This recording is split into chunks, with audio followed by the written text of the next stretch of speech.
Good afternoon. Please be seated.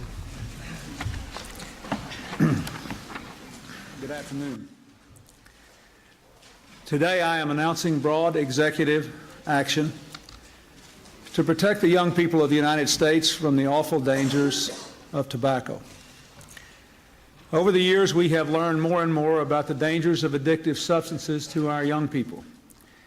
In the 60s and 70s, we came to realize the threat drugs pose to young Americans. In the 80s, we came to grips with the awful problem of drunk driving among young people.